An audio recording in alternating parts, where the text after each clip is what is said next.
Okay, today is May 10th, 2024. This is another episode of RPRC, and I'm here with a good friend, Visely. Visely, introduce yourself. Where do you come from? What's your deal? What do you do for fun? Well, my name is Visely. I come from San Francisco, California. And for fun, people ask me that a lot. I also have no idea what to tell them. I feel like there's this misconception that you should separate periods of time into like having fun and not having fun. I feel like I'm always having fun. You know, I mean, it just seems like you have to enjoy everything that you do because it's about the journey. But if you're asking just like hobbies, I mean, big fan of working out, staying physically fit. Yeah. Big fan of computers. I don't really like computer science because it's like coding. I don't like coding. I feel like everything that you need, every application is pretty much already there. You would only need it practically, because I want to go into cybersecurity, you would need it for malware analysis and maybe something else, sure. But I don't know, I don't like it. But bigger fan of networks and systems, which is what I've been studying a lot. That was kind of chill. Do a lot of studying.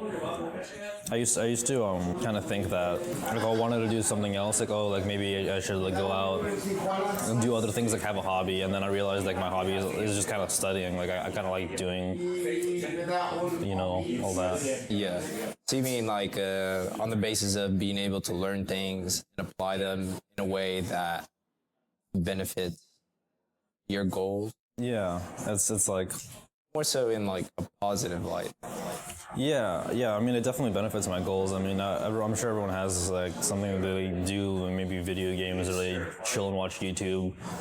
I mean, that's like pretty universal, you know. But for the most part, I do enjoy just like throwing myself into my work. It's like I really do enjoy it. Yeah. So, to you personally, what helped you realize this is kind of what makes me feel valid and will allow me to achieve success? That's a really good question. And honestly, I think back on when like I was younger in high school and middle school, and even a little bit after high school, where I just didn't know what I wanted. And I think it's pretty fair to say that most people don't know what they want until later in life. You can't expect someone like in high school to just choose like, oh, what am I going to major in university, and you do that for the rest of my life, which I think is crazy to put that much pressure on someone to choose what they think will make them happy and just do for the rest of their life. Yeah. And you hear a lot of stories about people who are like maybe in their 50s and they're like changing careers because they spent like their whole career doing something, and then they realize they have like a big passion for something they just suddenly discovered. Yeah. And in that sense, I feel like I got lucky. Because growing up, I knew I liked computers, but I didn't know what it was about them. And I didn't know you can make money. Yeah. And there is no environment that encouraged the skills that I'm learning now. And if I had it back then, I probably would have picked up on it sooner. Because I thought everything was just coding. I didn't realize that you could do like networks and system administration.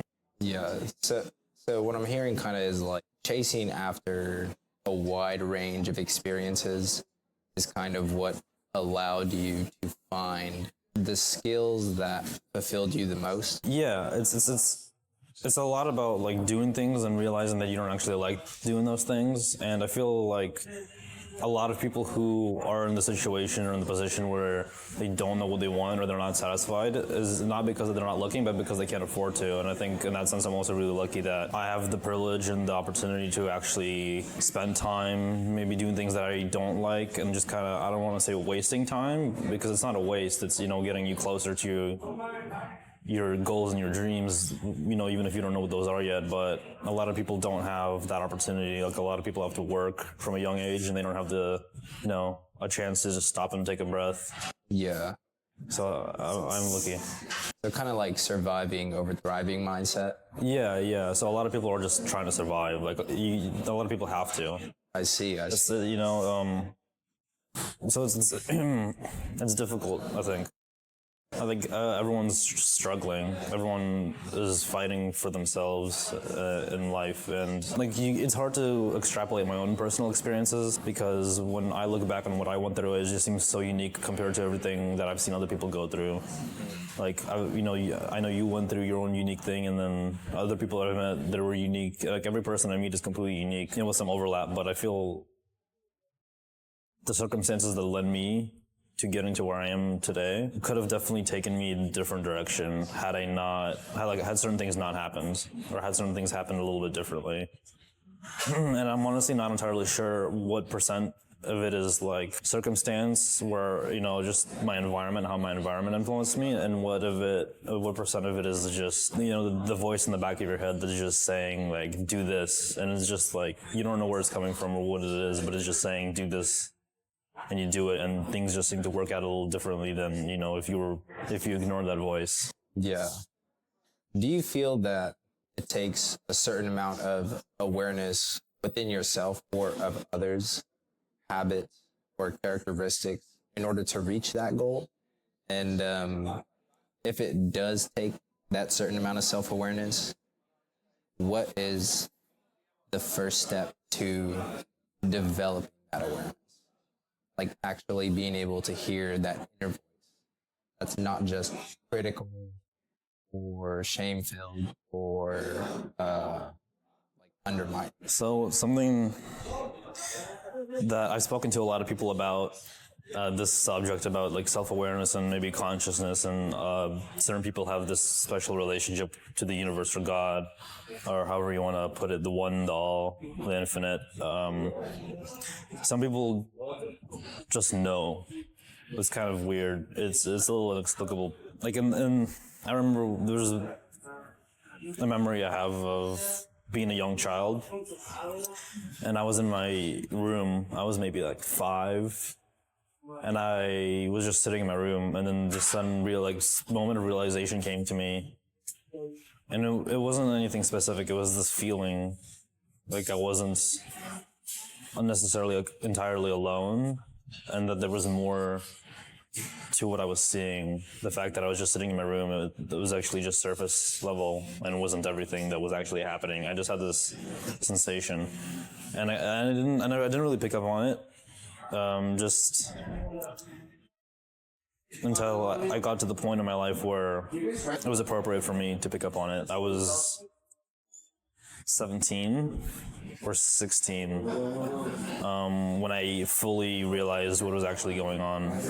Or maybe 15, freshman year of high school, between there and junior year, something just kind of clicked. I was watching a YouTube video, and then like Alan Watts came on, and he was just started saying things, the way he talks and giving his lecture, and it just sounded, it wasn't like advice. It was meaningful, and he was talking from, the place, the voice in the back of my head that I knew was there somewhere.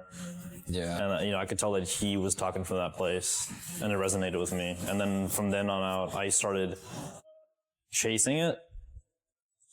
And I guess it became like a spiritual practice. Like people, say prayer or meditation or whatever, I think. But once you get into once you become aware of that thing, of the universe, or the voice in your head, that feeling, and you kind of let it guide you, you go on a new journey starts. And there's a lot of twists and turns. It's, a lot of people say in a perfect world, maybe we wouldn't have certain things, but I think that everything we have is perfect. Yeah. Everything, all the bad things that happen are there to make us stronger, and some things we can't explain, but they're there. You get to a point where you trust the fact that everything that happens is happening for a reason, and then you get kind of more into it, and you realize like you're not the center of everything. That's just like the ego. It's like an illusion. The feeling that you're the center of everything, the center of attention. Yeah. And then you'll have like these moments of realization where it hits you that you're like a drop in the ocean. But it's also a bit of a relief, because you don't want to be the center of everything. If you were the center of everything, it means that everything would be up to you. And there's too many things that you just can't control. You just don't know. And it would be really stressful if everything was up to you. True. And probably having as many flaws as we do and not really having perfect knowledge of everything, it would definitely be difficult to be able to run things as smoothly without the team backing and being able to pull you up as you pull them up as well. Right. So that's right, exactly. So you kind of realize, you're an individual, but playing a part of an individual as an individual really isolates you. And it's like an ego trap, I think. You want things for yourself, and then you get greedy, and then you do something, and then if you're conscious, you realize, you're on the journey, and then you realize, oh, I shouldn't have done that, and you kind of learn, and then you do something else, or you do the same thing again at a different degree, and then you start seeing the pattern as the pattern unfolds and develops. I think it's like an infinitely unfolding pattern. Yeah. You just keep seeing it open itself. And so the point that, I'm at, I suppose, I realized teamwork is definitely something very magical and incredible, because it opens this avenue where no one around you is trying to cheat, lie, or steal from anyone around you, from you or from anyone else. It's very pure, and you're not trying to cheat, lie, or steal. You don't have any malicious intent, and no one around you does. And you guys are doing something selflessly for a reason. And then when you see that reason unfold, it's very magical, because I think it's hard to get people to cooperate with each other. There's a lot of discourse. Yeah. And you can't just bring a random group of people together and suddenly make it a team. It'd be like a team, but maybe not a great team. But for like an actual, like, operational team where you guys are doing something meaningful, and it's flowing, and you guys are just really getting along, and things are getting done. I think it's very hard. There's very few organizations where you'll see that. Do teams build wealth, or can an individual do it through creating value? Well, most people define wealth as resources. Well, I would exchange wealth for abundance. Right. So I think there's different kinds of wealth. When we, like in the Western world, we see wealth as physical goods and materials that we can spend or trade or use to experience, life differently, or to enhance our own experiences rather than maybe enhancing others. And you'll see a lot of gurus on the internet, or, like people who are talking all spiritually and saying, oh, like you can manifest money. I think that it should never be your goal to do something that you don't actually want. And a lot of people think that they want money because it's like that's a very deeply ingrained world view, like a societal view, is that money is good, and then you want it, and then you see people who have a lot of it, and then when you get some of it, you can do whatever you want with it, and you feel good. But it's a trap. Like there's people who, like, let's say Elon Musk, for example, he's not going around blowing all his wealth. He's using all of it to advance humanity forward. So on the same level, I think it doesn't matter how much like physical goods and like wealth you have. It should never be your goal. Like I said, do things that you don't necessarily need or want. Like if you were to fully listen to that voice, like I like the saying is that like the universe knows what you want, but you don't even realize that that's actually what you want. You think that you want something, and then something else happens that you would never have anticipated happening, and if anything, you would never have chosen for yourself, and then it happens, and you realize you're actually a lot more happier, substantially happier.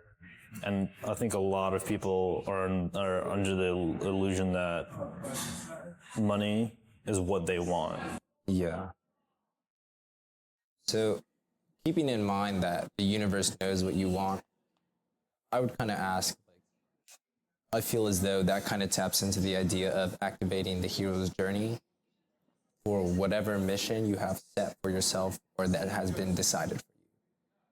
When you come across those people in a team who cheat, lie, steal, and will say whatever they want, how do you approach those individuals in a way that stops them dead in their tracks or allows them to see the foolishness that they're carrying?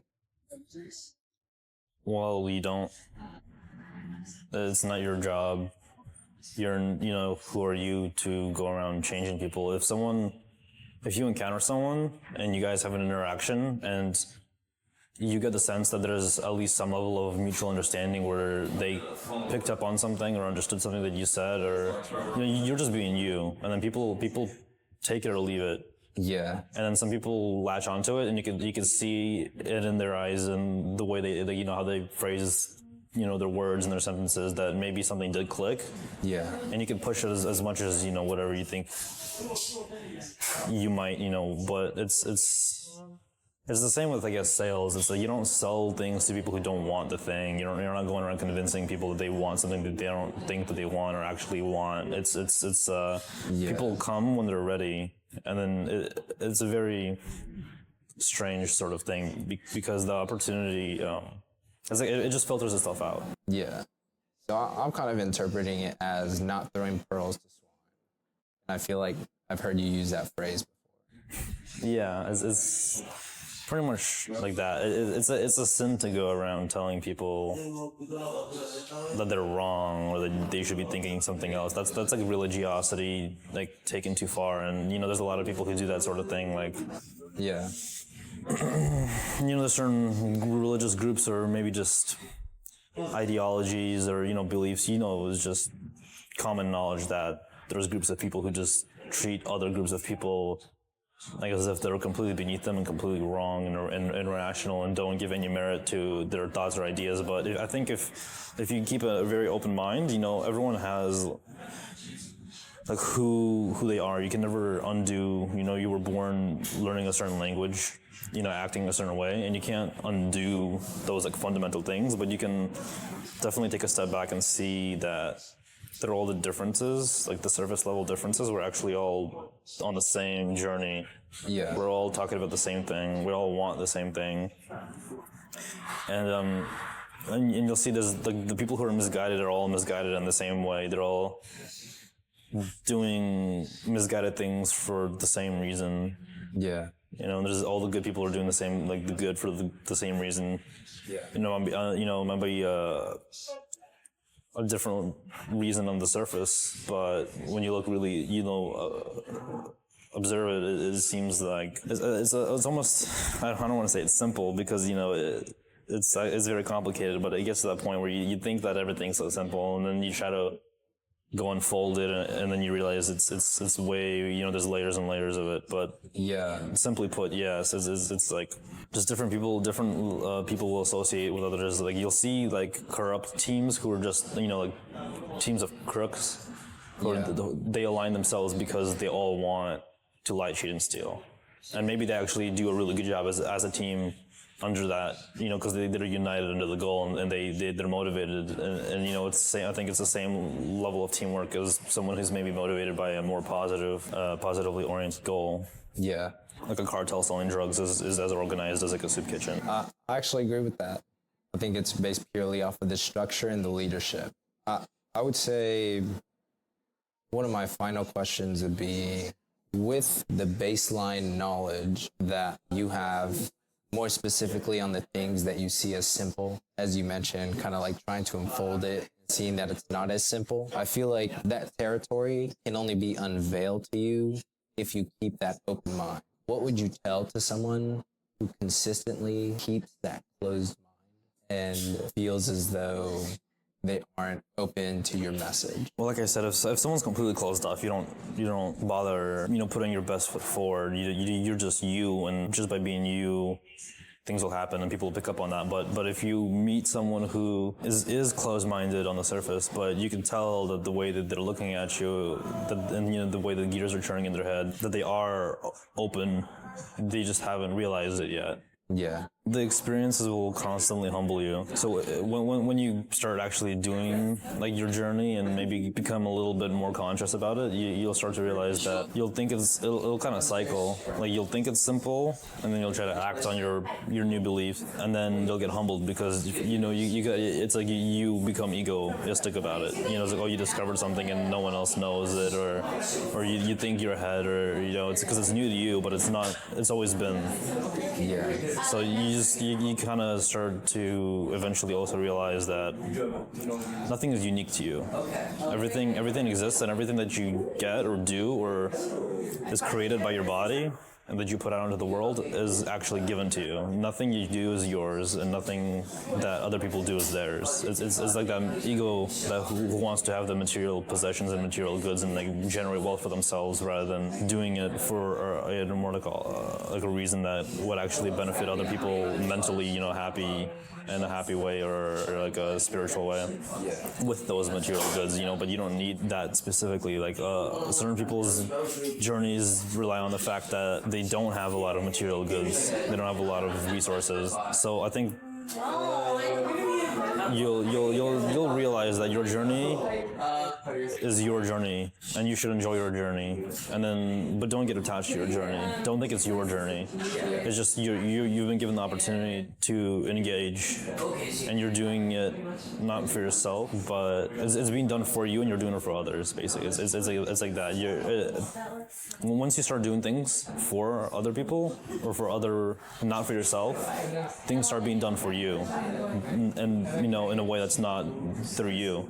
Once you start trying to do things for yourself through yourself is when it falls apart. Oh. Yeah.